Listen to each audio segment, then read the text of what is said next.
Marc 11, verset 2. En leur disant « Allez au village qui est devant vous, dès que vous y serez entrés, vous trouverez un ânon attaché, sur lequel aucun homme ne s'est encore assis. Détachez-le et amenez-le. » En lisant ce verset, j'ai eu à penser. L'ânon qui a porté Jésus, cet ânon qui a porté Jésus pour entrer à Jérusalem, même si celui-là était un ânon qui avait beaucoup de manques, il était en train de porter Jésus sur lui. Si je me reflète, moi aussi un jour, Jésus m'a vu et a dit « Je veux monter ».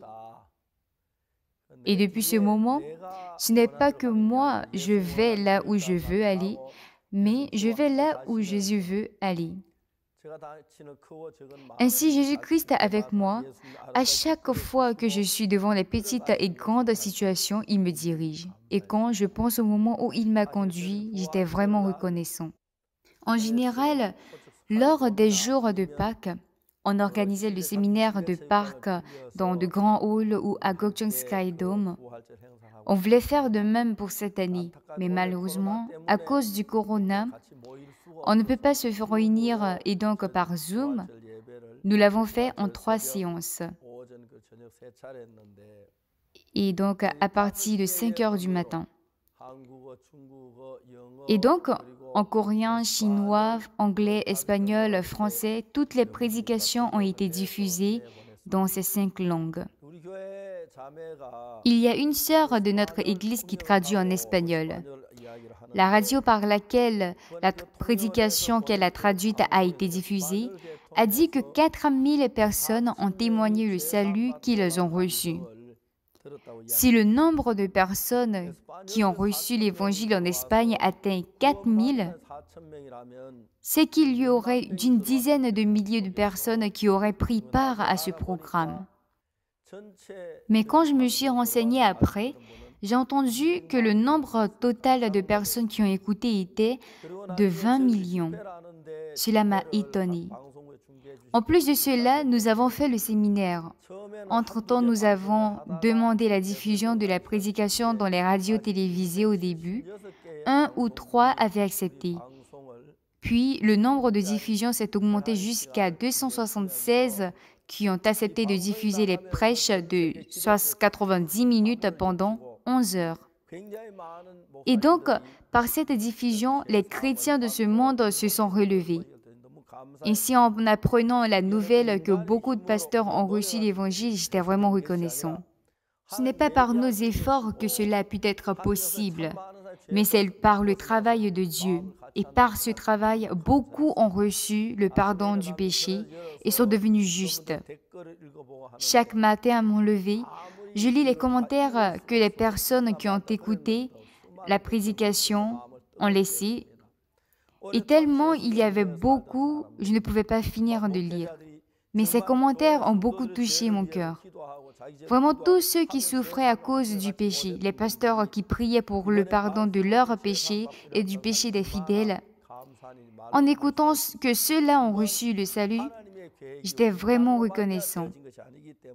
Si toutes ces choses ont été possibles, ce n'est pas par nos forces, mais cela a été dans le plan de Dieu. Et nous en sommes très reconnaissants.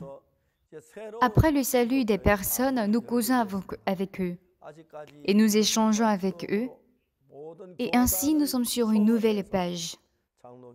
Jusqu'alors, avec toutes les religions, comme les églises presbytériennes, méthodistes, en tout cas pouvant faire un avec les grands représentants de toutes ces églises, je suis vraiment reconnaissant et j'ai eu un cœur de reconnaissance.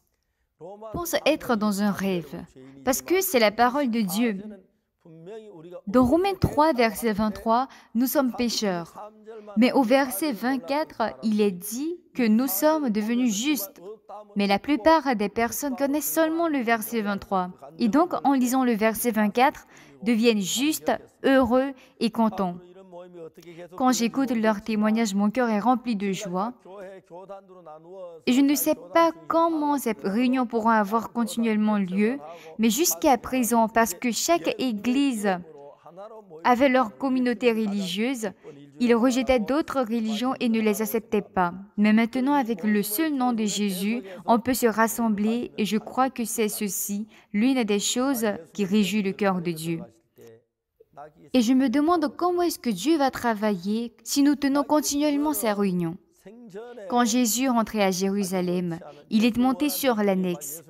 Cette annexe, pour la première fois, elle a été conduite pas par elle-même, mais par la conduite de Jésus.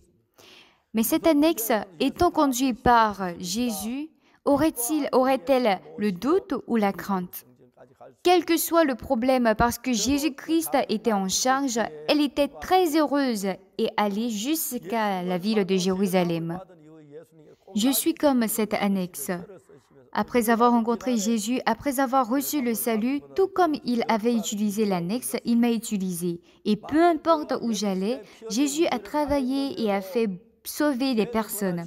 Il y a beaucoup de personnes, malgré que Jésus les ait sauvées et que Jésus les ait justifiées, ils sont encore dans le péché. Et donc moi, en prenant Jésus sur mon dos, voilà que je rencontre les personnes pour leur annoncer une vérité surprenante qui est que par le sang de Jésus, nos péchés ont été effacés. Et cela me donne beaucoup de joie. Je ne peux pas arrêter de louer Jésus. Cette nouvelle sera propagée sur toute la terre et pas dans une seule partie de la terre. Et tout le monde sera heureux et content. Et je souhaite qu'un jour vienne où ils seront heureux par Jésus. Lors du programme de la CLF, Dieu a ouvert le cœur de beaucoup de dirigeants et je crois fermement que Dieu était très content de cela. Bien vrai que nous lisons la même Bible, le même verset, avant les églises se regroupaient entre elles selon la communauté religieuse, mais cette fois-ci, sans tenir compte de la communauté, nous sommes réunis en Dieu. Et nous avons été justifiés par le sang de Jésus. J'étais très reconnaissant. Dieu nous a permis de se rassembler afin que tout le monde soit délivré de sa pensée et reçoive le pardon de leurs péchés selon la parole de Dieu. Et si notre vie peut rendre heureux Dieu, je suis sûre que pas seulement notre Église, mais le pays aussi changera ainsi que le monde. Je crois que c'est Dieu qui sera au contrôle de tout. J'aimerais que les personnes puissent écouter cet évangile et soient affranchies du péché et soient justifiées. Et qu'ils deviennent des frères et sœurs parfaits, faisant l'œuvre de Dieu pour le servir. Cette semaine était remplie de grâce et je crois que la semaine prochaine aussi sera un jour où Dieu travaillera en nous. Merci.